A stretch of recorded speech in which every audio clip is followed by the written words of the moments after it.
Declared today through Friday, first alert weather days, and that's for the threat of extreme heat index levels. We're on your side with how hot we'll get not only this evening, but what we can expect for tomorrow and the rest of the week. WBRC Fox 6 News. First Alert Weather Extra starts now. And thank you for staying tuned for a First Alert Weather Extra. Certainly a day with some dangerously hot conditions out there. And every day you look at that forecast, it certainly looks like we're going to see heat index levels at least around 100 plus. But when we start to get close to those extremes, you'll see us issue those First Alert Weather days. And that's going to be in place for tomorrow and Friday, which means some dangerous heat index levels. One of the next big things, of course, we're going to be talking about. The big question, any relief on the way? Are we going to have any thunderstorms in the forecast? Right now, we're not seeing much out there, and the temperatures, every time I look at this map, it seems like there's more of these 104s and 105s that pop up there on the map. It is still extremely hot out there. Now again, this is not the actual air temperature. This is the feels like temperature, and it's because it's so humid, and you mix that with the temperature, a lot of variables there. We break out the feels like conditions, and it's still quite steamy, and it's going to stay steamy well on into the evening, especially with no rain, no boundaries moving across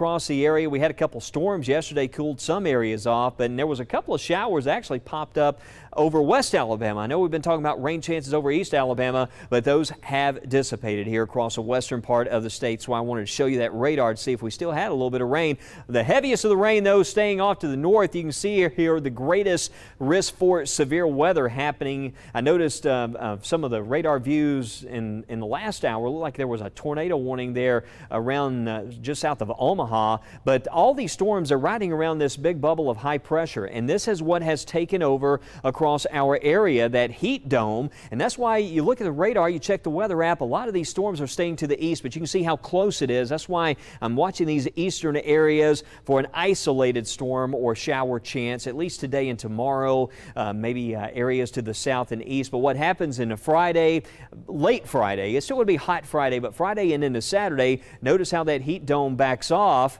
as a trough moves through. And I show you this because this change, it could have an impact on what happens with the system in the tropics. You see that little ripple right there is going to help to turn this system north. If it's a stronger system, it's actually going to head back into the Atlantic. If it's a weaker system, a chance some of this tropical moisture could make it over into the Gulf of Mexico. So just giving you the weather extra on what we're seeing here over the next couple of days with that setup. But what's next? Of course, that first alert weather day tomorrow and Friday, but a better chance for storms Friday evening, I think. Some of those could be on the strong to severe side. And will we see some tropical trouble next week? That's to be determined. At this point, a lot of data still kind of hanging on to that scenario with all that staying east of us. We'll just have to watch it. I mean, the possibility is there, so check in with us the rest of the week, this weekend. Hopefully, we'll have a better handle on what's going to happen with that system. And that's the problem, is it really hasn't developed yet, and that's what why the forecast is so tricky at this point. But hey, right now, if you don't have our weather app, you can scan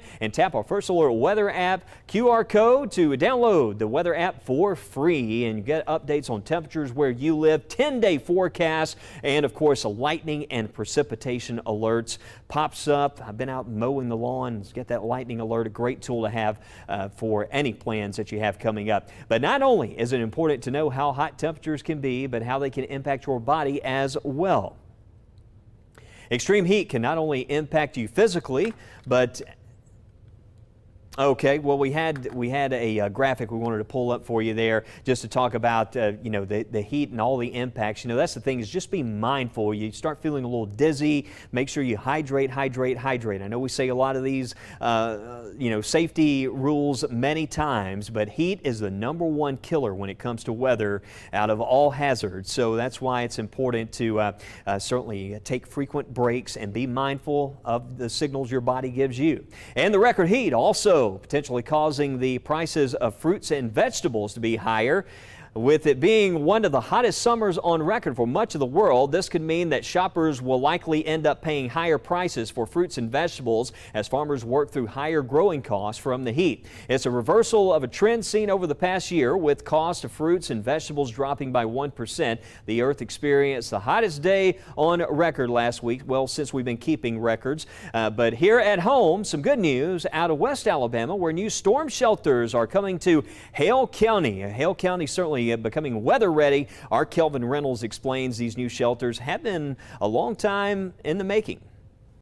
I talked to the mother of Akron's mayor, who tells me that she and others would often go to a nearby church for shelter during tornado outbreaks in that part of Hale County. They did so more out of faith because there wasn't a tornado shelter inside of the church, nor even a basement. Now she and others have another, more safe option of somewhere to go. The town of Akron got the first of 4 new tornado shelters coming to Hale County.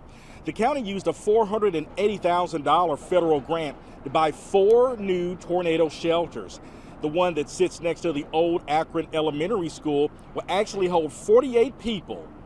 Crews delivered it and set it up, as well as another shelter for people living in the Sawyerville community to eventually use too. Akron's mayor and Hale County's EMA director explained the difference these buildings can make for folks living in Hale County. We got a safe place to come to. It might not fit everybody, but we'll cram in much as we can to where no doors won't be closed on anyone. They're going to have a safe place to go when we get a tornado warning. And so they've had the last 2 tornadoes on the ground here in Akron, and they just hadn't had a safe place to go. In coming days, tornado shelters will also be added to Moundville as well as Greensboro. In West Alabama, Kelvin Reynolds, WBRC, Fox 6 News on your side. And we're going to be talking more about that forecast for where you live in the next 30 seconds. Will we also see rain tomorrow? We've got some updates. I'll see you after the break.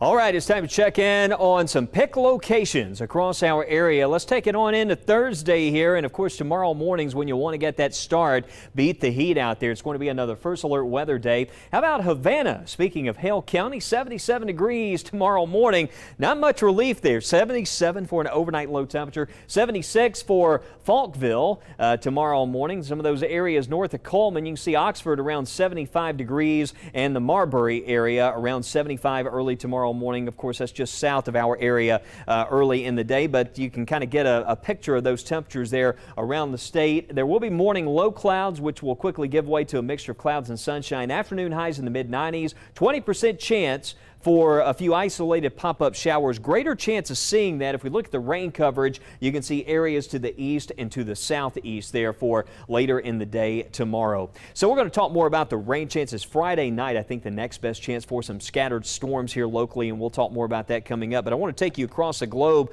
We're going to look at something in India where rescue workers are searching through mud and debris after the heavy rains prompted landslides. They had the torrential downpours moving mud, water through villages. More than 300 rescuers are working to pull out those stuck in the debris there. And also officials in Kerala say there have been more than 150 fatalities and more than 180 people are sadly still missing. And back in the United States, the Quarry Fire, we've been seeing you some of those satellite images, burned about 130 acres to the southwest of Denver. The fire was discovered just last night, and it's already prompted mandatory evacuation orders for nearly 600 Colorado homes.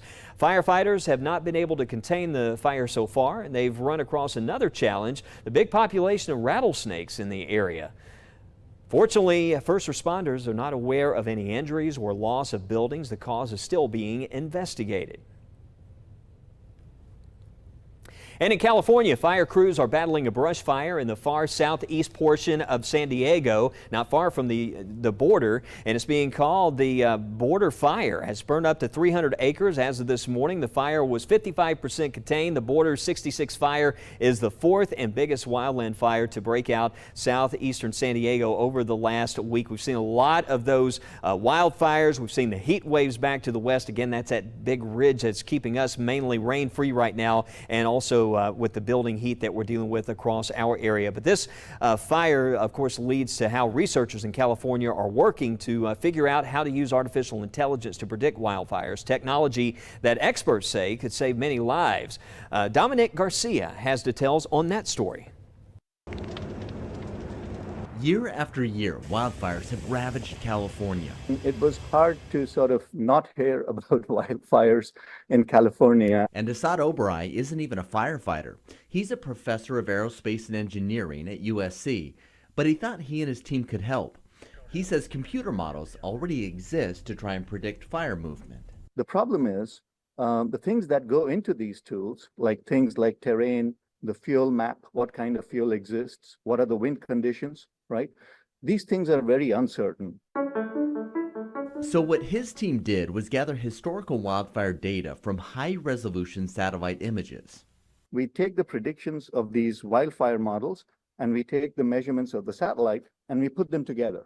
Add in a little artificial intelligence. Now we have a better estimate of where the wildfire is at, how much it is burnt, how much the atmosphere has been heated up by this wildfire. And because of that, we can then make an accurate prediction of where the wildfire is going to go. Asad says this is not currently being used in the field. They still have a ways to go. But the hope is once it's ready, it'll save firefighters precious moments that can save homes and, more importantly, lives. How pressed for time and how sort of completely swamped the firefighting apparatus is during wildfire season, right? Like to be able to, I did not appreciate that. I frankly, I had no idea. And several organizations, they're working to integrate artificial intelligence to help fight fires. It could be ready for public use in the next few years, but stay tuned. We continue to talk about the heat and, of course, those rain chances as we approach the weekend. And what about this system in the tropics? I'll have the breakdown after this message.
All right, welcome back into Weather Extra. Here's a look at the forecast heat index for tomorrow afternoon. You can see some of the data suggesting maybe at times tomorrow, especially in West Alabama, that heat index could approach levels around 110 degrees. That's why we have declared a first alert weather day. You start to see those extremes out there, but it's going to stay quite steamy. I mean, we're just now getting close to the halfway point to the summer season, so we're going to have several more weeks of this hot, steamy weather. Tonight, not much rain happening out there. This heat dome is really taking control of our weather. A couple of isolated showers to the south possible, or I should say south and east. Eastern Alabama's had the better chance for rain, actually. And tonight, just very warm. Notice 10 o'clock, there's just not much relief well past sunset. It's still going to be hot and steamy out there. You know, you hear us talk about that heat island effect. Everything, buildings, everything just heats up during the day and just holds on to that warmth. And that just adds to these warm summer nights that we have out there. But notice tomorrow around 4 o'clock, a better chance that we could have a couple of pop-up showers and storms to the east and southeast. Notice West Alabama, though, places like Tuscaloosa, Northport, Fayette, that heat is going to be really cranking there in areas across West Alabama. Utah cranking it up to 95 degrees there for an afternoon high. The heat index over 100. And we take it on into Friday. We'll go beyond the next 24 hours, and I want to show you this because Friday is going to be another hot day, extremely hot day. We have heat index levels again, more heat advisories possible during the day. But watch what happens Friday night during the evening. And this may happen mostly after sunset, but we're seeing indications of this ridge starting to weaken, some of these storms trying to slide in from the north. If they do manage to hold together and reach us, some of those could be intense. So Friday night, just giving you the first alert, we could see some severe storms if those do hold together, drop south, some gusty winds. And then if they hold together and move across our area, most of us may actually enjoy some more breaks there on Saturday. It's still going to be steamy on Saturday, but there will be a little bit of relief there if we get those storms in here, of course, Friday night and then early on Saturday. And of course, this weekend, watching that system I showed you earlier in the show that's out in the tropics, the National Hurricane Center giving this tropical wave a 60% chance for development. And as it moves north, this is from the American model, one of the global models here, but this model throughout the week's been saying this same scenario, and the European model, which also some of the global data, a lot of the ensembles with that, keeping that system more out into the Atlantic. But just showing you this possible scenario as we plan ahead. There's a chance that some of this moisture could work its way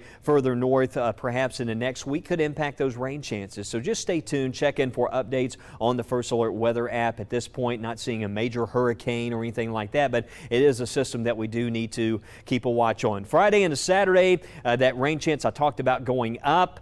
Beyond the Sunday, of course, a few question marks there with that system that we're tracking in the tropics, but at least we will see a few of those isolated storms to the south Monday and Tuesday. Highs in the 90s, overnight lows down into the mid-70s. And as we've seen heavy rain events here over the past few days or past several weeks, actually, meteorologist Matt Daniel joins us now with an update on just how much rain we've seen this month and who's seen the most rain across central Alabama.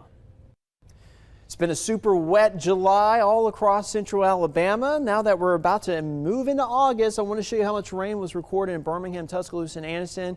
And boy, did we put a dent into that drought. On average, we'll pick up 4 to 5 inches of rain and almost 9 inches in Birmingham, over 6 inches in Tuscaloosa. And check out Anniston. Wow, 10 inches of rain has fallen in the month of July. That is very impressive. And just to give you a perspective, July is typically one of our wettest months, and then as we go into August and especially into our fall months of September and October, we really see a drier pattern. So it was very good that we got some beneficial rainfall in July, because sometimes it's hard to squeak some rain in as we go into August and September. Usually our rain chances are either from those daily pop-up storms or sometimes from tropical systems. So let's show you how wet it was in Anniston. I looked at the top 5 wettest Julys on record for Anniston, and 1950 was the wettest for Anniston at 13 inches. In number 2, 2013, over 12, almost 12 3/4 of an inch of rain. But check out 2024. It is considered the 4th wettest July on record. So if you thought it was super wet and rainy, well, you are correct. One of the rainiest Julys on record for Anniston. What about Birmingham? Well, the record was 1950 of 13 5.7 inches of rain, and we saw some pretty heavy rainfall totals in the early 40s, 1961, 1985, and 1979. But where does this year rank? Well, 2024 looks like 10th wettest on record. So you can say we've experienced the top 10 wettest July on record here in Birmingham. This is still preliminary. Like, we'll look over those records and double check, but pretty impressive. And then for Tuscaloosa, we got some beneficial rain, but nowhere near the top 10. The record was back in 2018. That was our wettest July on record with almost 12 inches of rain. But for Tuscaloosa, we recorded 6 inches of rain. And based off what I looked at and doing a little bit of math, it looks like it was the 26th wettest July on record for Tuscaloosa. So some beneficial rainfall, and of course we'll get an updated drought monitor coming in tomorrow. Be interested to see what it looks like. Always interesting there, and very interesting as we go into August how this pattern has changed. And we're about to say goodbye to the month of July, but fall is still 52 days away. This is a look at the car wash forecast. It looks like some decent weather for washing the car. Just no Friday night and a Saturday. A little bit of rain popping up in that forecast. Scattered thunderstorms will be possible. We'll show you more on that, of course, in the 7-day forecast. But coming up, we're going to check in with some of those weather photos. Had some incredible pictures shared last night. We'll show you after the break.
Hey, check out the beaches. This is what it looked like early this morning. I know a lot of folks are headed on down there before school starts back, but man, that was a good looking beach this morning here, wasn't it? Wow, that looks absolutely fantastic. And you know what?